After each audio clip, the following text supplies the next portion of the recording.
a repasar un poquito la construcción de los grupos en Moodle. Moodle lo que nos permite hacer es generar grupos donde, bueno, primero vamos a generar el grupo y luego vamos a agregar a los alumnos. Entonces vamos a tener grupos con estudiantes que pertenecen a ese grupo. Esto sería un grupo A y B, supónganse. Pero a su vez también podría ser que nosotros formemos un grupo que tenga estudiantes que pertenecen a otros grupos, más otros, por ejemplo, que pertenecen solo al grupo C.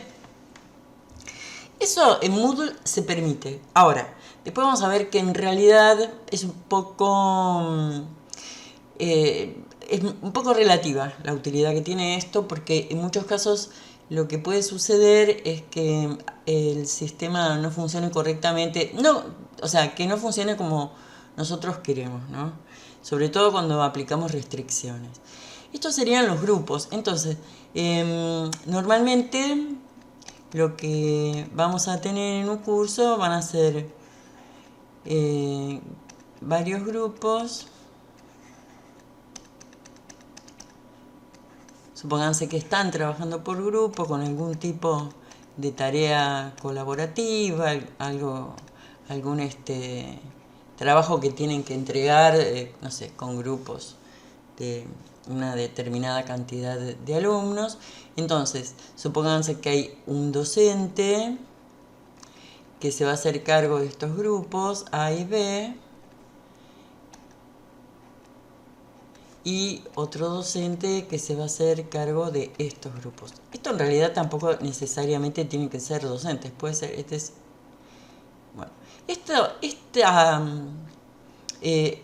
agrupamiento, para Moodle se llama agrupamiento, es un conjunto de grupos que no puede tener alumnos sueltos que no estén en un grupo. Eso no puede existir.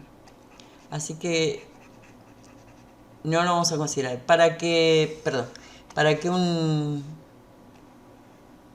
alumno pueda pertenecer a un agrupamiento, primero debe pertenecer a un grupo. Si tenemos algún inconveniente con eso, lo que se puede hacer es formar un grupo unipersonal, que eso en Moodle se puede hacer perfectamente.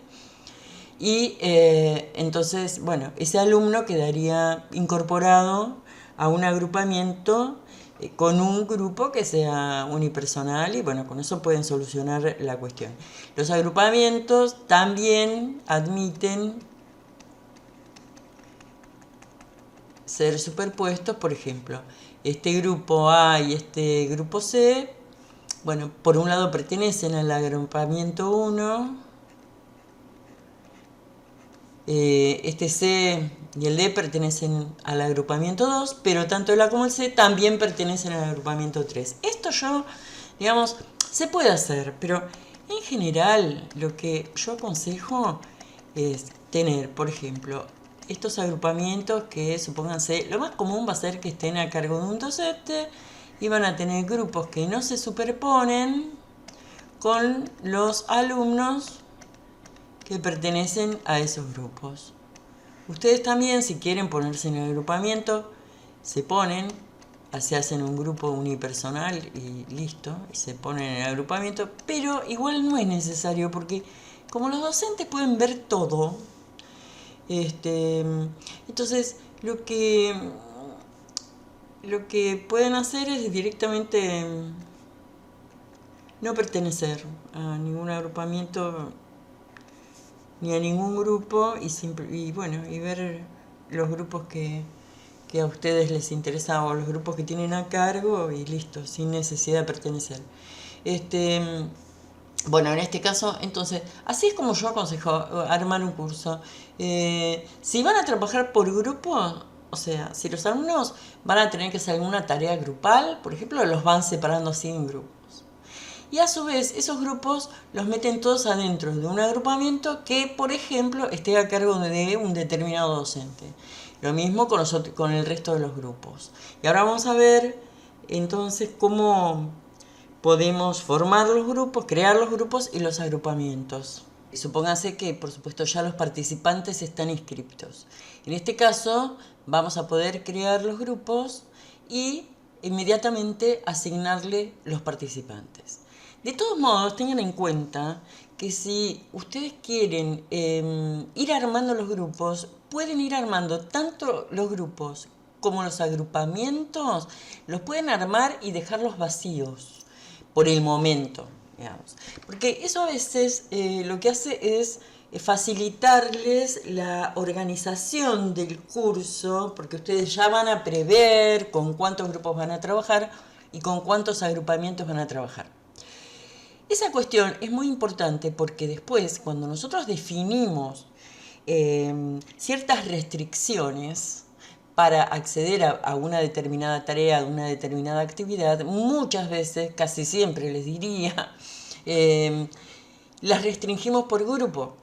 Entonces, si nosotros formamos los grupos antes, aunque los alumnos ni siquiera estén inscriptos en el curso, pero si nosotros formamos los grupos antes, ya vamos a formar los grupos en el sentido de crear, ¿no?, grupos vacíos. Lo que vamos a hacer es después ya ir configurando cada una de las actividades con respecto a los grupos, las restricciones para un grupo o un agrupamiento, que también puede ser por agrupamiento, que es lo más común además cuando existen los agrupamientos.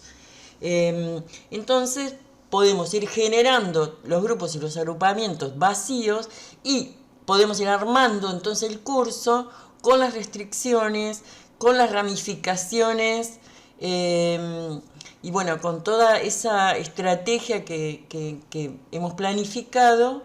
Aún con los grupos vacíos ya digamos que podemos empezar el curso con ya todo configurado y todo armado.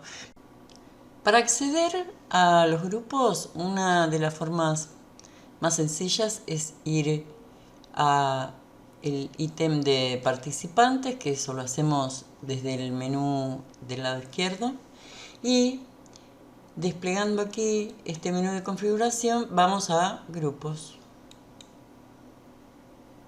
Bueno, acá lo que vamos a encontrar entonces son estos grupos. Fíjense que ya tienen integrantes, algunos, otros no. Este es el número de integrantes que tienen. Si yo pulso clic aquí en alguno de los grupos, del lado derecho van a aparecer los nombres de los miembros de ese grupo. No lo vamos a hacer ahora porque estos son grupos reales, así que no voy a exponer los nombres.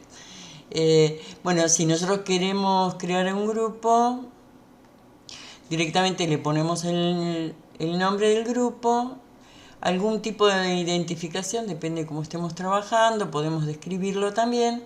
Y aquí simplemente lo que vamos a hacer es permitir, por ejemplo, los mensajes de grupo. Esto generalmente lo ponemos en sí, porque así se pueden comunicar por mensajería interna dentro del grupo. Y nada más, guardamos cambios. Yo en este caso, en realidad lo que voy a hacer es cancelar, pero ya tenemos muchos grupos formados, pero digamos, formar el grupo es muy sencillo. Obviamente que el grupo va a estar vacío, ¿no es cierto? Entonces así vamos armando todos los grupos vacíos y después vamos asignándoles los participantes. Una vez que tenemos los grupos armados, aquí en agregar y quitar usuarios, en cualquiera de los grupos, supónganse en este, lo que vamos a tener es una lista de todos los usuarios. Y aquí para agregarlos entonces vamos a hacer clic en cualquiera de los usuarios y pulsamos en agregar. Eso lo que va a ocasionar es que este usuario aparezca del lado izquierdo ya sumado al grupo y así sucesivamente vamos incorporando al resto de los usuarios. Si vamos a trabajar con agrupamientos, vemos que acá está la pestaña para agrupamientos. Podemos crear un agrupamiento de la misma forma que hicimos recién con los grupos. Es una opción muy sencilla. Esos agrupamientos en principio van a estar vacíos. Entonces, lo que vamos a hacer para incorporarle los grupos es pulsar acá en mostrar grupos, y aquí van a ver que, bueno, estos por ejemplo ya están incorporados, pero yo puedo entonces tomar cualquiera de estos grupos. En este caso, bueno, puedo hacerlo incluso de a varios, y pulso en el botón agregar. Entonces del lado derecho va a pasar al lado izquierdo y va a formar parte de ese grupo. Entonces de esa forma vamos armando los diferentes agrupamientos. Bueno, una vez que tenemos los grupos y los agrupamientos armados, vamos a ver entonces cómo trabajar en modo de grupo cuando creamos una actividad. Voy a poner como ejemplo el foro, que tiene una particularidad. Bueno, acá pondríamos el nombre del foro. Y acá en ajustes comunes del módulo, acá va a estar el modo de grupo. En cualquier actividad lo van a encontrar acá. Nosotros tenemos o grupos visibles, grupos separados o no hay grupos. ¿Qué diferencia hay entre grupos separados y visibles? Bueno, en realidad la diferencia la van a encontrar solo en el foro, porque en los grupos visibles los estudiantes van a poder ver las participaciones de sus compañeros, de los otros estudiantes, aún los que no pertenecen a su grupo. O sea, van a poder ver a los otros grupos, pero no van a poder participar en esos hilos de debate. En cambio, en la opción de grupos separados, directamente los participantes ni siquiera se enteran que hay otros estudiantes participando en el foro. O sea que van a ver solamente los de su propio grupo y van a poder intervenir y participar solamente con su propio grupo. Bueno, en el caso de una tarea, yo por ejemplo acá edité una tarea para mostrarles. Hay algunas diferencias con la configuración por grupos respecto de los foros. Por ejemplo, una de las cosas más importantes, vamos a tener dos ítems que están relacionados con los grupos. Uno son los ajustes comunes del módulo, donde nosotros acá es donde vamos a determinar que vamos a trabajar por grupos. Entonces, en el modo de grupo, de la misma forma que hicimos en el foro, vamos a tener grupos visibles, grupos separados o no hay grupos. Bueno, en este caso grupos visibles. A diferencia del foro, esto no va a influir en los alumnos y simplemente va a influir en la forma que los pueda ver el profesor, pero como esto es una opción que es solamente para el foro, en realidad, la diferencia que ven los alumnos, ¿no? Eso tenemos que considerar. O sea que acá sería lo mismo, grupos visibles o grupos separados, es lo mismo. La cuestión es que se va a trabajar por grupo. Si esos grupos pertenecen a varios agrupamientos, supónganse que nosotros hicimos unos agrupamientos que son por turno y otros que son por, no sé, por tutor. Bueno, a partir de acá, entonces nosotros para indicarle al sistema esos grupos, cuáles tiene que tomar, nosotros podemos decirle que además, por ejemplo, correspondan al agrupamiento A o al B o al C, que son agrupamientos que ya estaban previamente creados. Esto es un poquito más complejo de utilizar y bueno, hay que hacerlo con cierto cuidado y sobre todo hacer pruebas. Hay que hacer pruebas para ver si realmente está bien configurado. Bueno, acá esto es importantísimo. Si nosotros pusimos acá modo de grupo, bueno, acá vamos a tener la posibilidad de ver si se entrega por grupo o se entrega individualmente. Si pusimos en modo de grupo, se entiende que que lo que queremos, o sea, que nosotros esta tarea la vamos a trabajar en forma colaborativa, o sea, que va a haber grupos de alumnos que van a trabajar juntos, haciendo el mismo informe o la misma tarea.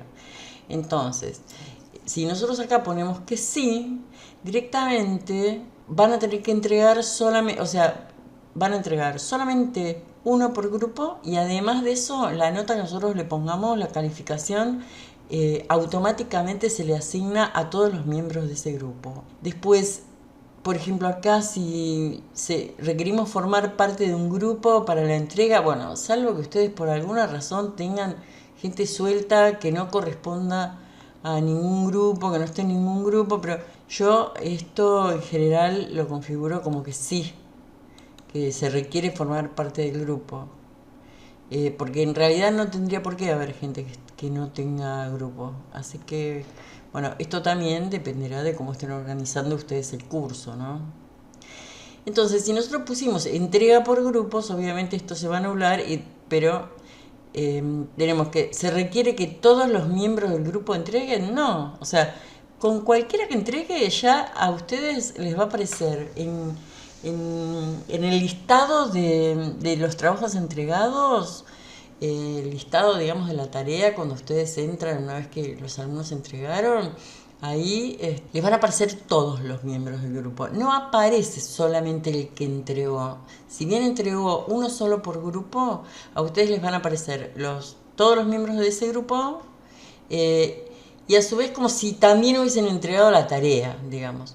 Entonces, lo que podemos hacer en ese caso es tomar cualquiera de los miembros del grupo, que nosotros ni nos vamos a enterar quién fue el que entregó la tarea, y la corregimos, la calificamos desde ahí, le ponemos una nota, o bien, bueno, también la calificamos por medio de una rúbrica o una calificación directa, y esa nota, una vez que nosotros guardamos esa calificación, esa nota va a ir a todos los miembros del grupo automáticamente, e incluso los van a notificar que la tarea fue enviada a todos. Bueno, y acá nuevamente se refiere a los agrupamientos en el caso de haber grupos que pertenezcan a varios agrupamientos. Entonces lo podemos configurar desde acá. Y bueno, esta es una forma de trabajo que ahorra mucho tiempo, que es muy sencilla, porque ahí tenemos ya quién entregó, quién no entregó, porque aparecen todos los miembros del grupo como que entregaron. Entonces ya con un solo golpe de vista nos damos cuenta qué grupo es el que falta. Además, bueno, otra cosa, no se los voy a mostrar porque como están los nombres reales es un poco complicado. Pero bueno, otra cosa que va a aparecer es que además en cada línea que corresponde a cada uno de los cada uno de los estudiantes también aparece el nombre del grupo, por ejemplo. Así que nosotros directamente calificamos uno por grupo, cualquiera, porque para todos es lo mismo, y les va a entregar la calificación a todos los miembros del grupo.